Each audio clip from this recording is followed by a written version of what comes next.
Assalamualaikum warahmatullahi wabarakatuh.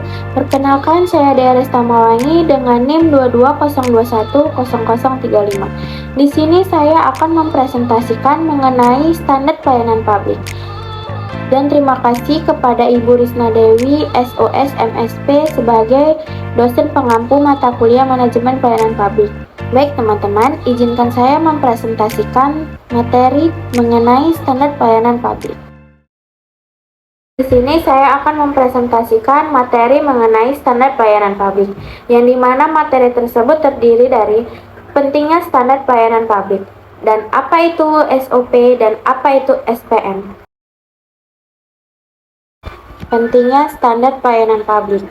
Standar pelayanan merupakan tolak ukur pedoman penyelenggara pelayanan dan acuan penilaian kualitas pelayanan yang mudah, cepat, terjangkau, dan terukur. Standar pelayanan dari sebuah unit pelayanan harus mencantumkan komponen-komponen dasar dalam pelayanan, yaitu dasar hukum, persyaratan, sistem mekanisme, prosedur, jangka waktu penyelesaian, biaya tarif, produk layanan, sarana, dan prasarana.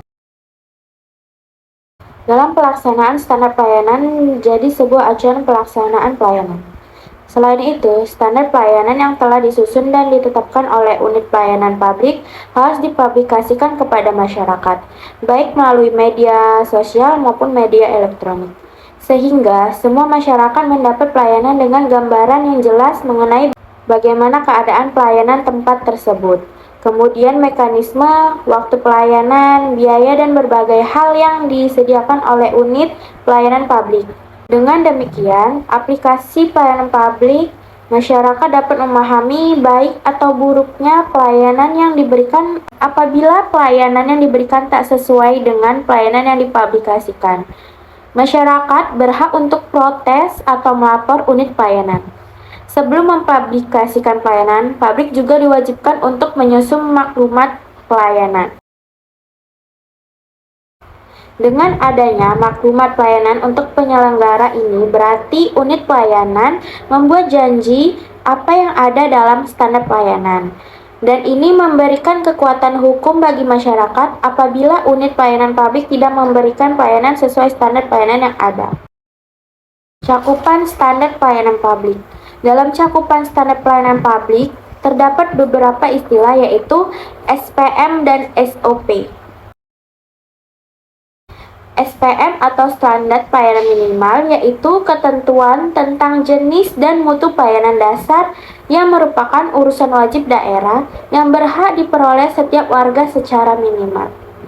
SPM ini menuju kepada standar pelayanan paling minimal yang mampu diberikan daerah kepada masyarakat dalam pelayanan yang bersangkutan dengan urusan wajib daerah. Jadi, standar pelayanan minimal seluruh urusan wajib pemerintah daerah, bukan hanya dalam satu unit pelayanan saja. Yang kedua ada SOP, yaitu Standard Operational Procedure. SOP adalah serangkaian interaksi tertulis yang dilakukan mengenai berbagai proses aktivitas organisasi, bagaimana, kapan, di mana, dan oleh siapa sesuatu dilakukan, dan urutan-urutan dalam melaksanakan suatu pekerjaan dalam administrasi perkantoran. SOP ini merupakan kesepakatan tertulis yang berisi aturan, kebijakan, spesifikasi teknis yang harus digunakan secara konsisten untuk menjamin proses, produk dan jasa yang menjadi iurannya sesuai dengan tujuan dan kualitas yang ditentukan. Setidaknya ada 6 alasan utama mengapa suatu institusi harus mempunyai SOP, yaitu yang pertama, mengetahui peran dan posisi masing-masing unit kerja di dalam institusi tersebut. Lalu yang kedua, memberikan kejelasan mengenai proses kerja dan tanggung jawab. Yang ketiga yaitu menjelaskan keterkaitan antara satu proses kerja dengan proses kerja lainnya. Yang keempat, menjaga konsistensi dalam menjalankan proses kerja. Kelima yaitu meminimalisir terjadinya kesalahan dalam melakukan proses kerja. Yang keenam, membantu melakukan evaluasi terhadap setiap proses kerja. Beberapa hal yang perlu diperhatikan dalam pembuatan SOP. Yang pertama yaitu SOP harus ditulis secara singkat, langkah demi langkah, dengan pemilihan komponen yang tepat dan perintah yang bersifat afirmatif. Yang kedua yaitu tampilan SOP harus mudah dibaca dan dimengerti dengan cepat. Yang ketiga, menggunakan kata kerja dalam kalimat aktif bukan kalimat pasif. Yang keempat, menggunakan pernyataan positif bukan pernyataan negatif. Yang kelima, SOP harus bersifat fleksibel dan dapat diubah sesuai kebutuhan. Prinsip dasar standar pelayanan minimal. 1. Sebagai substansi pelayanan dasar pada urusan pemerintah, wajib yang terkait dengan pelayanan dasar ditetapkan sebagai SPM. Yang kedua, SPM ditetapkan dan diterapkan berdasarkan prinsip kesesuaian, kewenangan, ketersediaan, keterjangkauan, kesinambungan, keterukuran, dan ketepatan sasaran. Ketiga, penempatan sebagai SPM dilakukan berdasarkan kriteria barang atau jasa, kebutuhan dasar yang bersifat mutlak dan mudah distandarkan, yang berhak diperoleh oleh setiap warga negara secara minimal dan sesuai dengan jenis pelayanan dasar dan mudah distandarkan. Yang keempat, yaitu pengaturan lebih rinci mengenai mutu pelayanan dasar ditetapkan oleh masing-masing menteri yang menyelenggarakan urusan pemerintahan di bidang sesuai dengan jenis SPM materi yang terkait berupa pengaturan mengenai standar teknik SPM.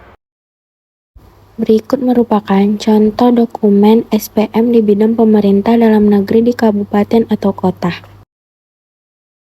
Dan ini merupakan contoh dokumen dari SOP penanganan keluhan pelanggan.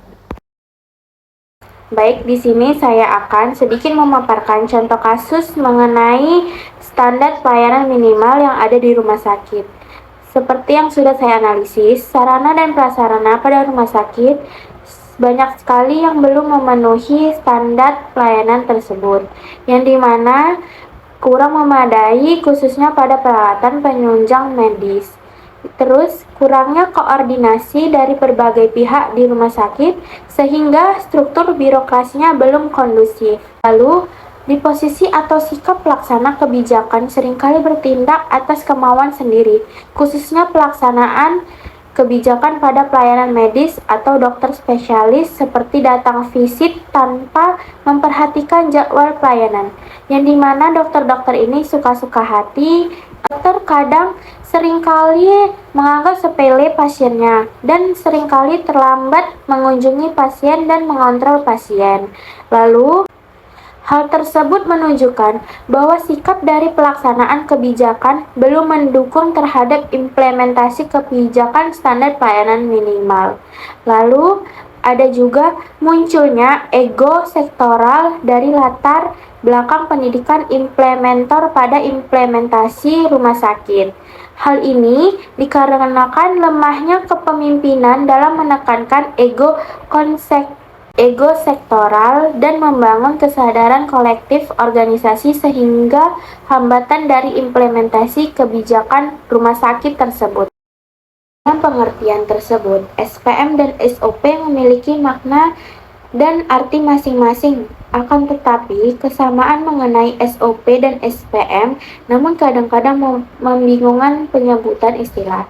Dengan adanya SOP dan SPM yang telah disusun oleh pemerintah, diharapkan seluruh urusan ketata laksanaan pelayanan diberikan kepada masyarakat dapat ditingkatkan sebagai citra pemerintah agar lebih terbuka kepada masyarakat dan akan menjadi sejahtera. Baik, sekian presentasi saya. Saya ucapkan terima kasih kepada Ibu Risna Dewi yang telah membimbing kami selama 1 semester, yang telah menuntun kami kepada mata kuliah manajemen pelayanan publik. Sekian dari saya, terima kasih. Wassalamualaikum warahmatullahi wabarakatuh.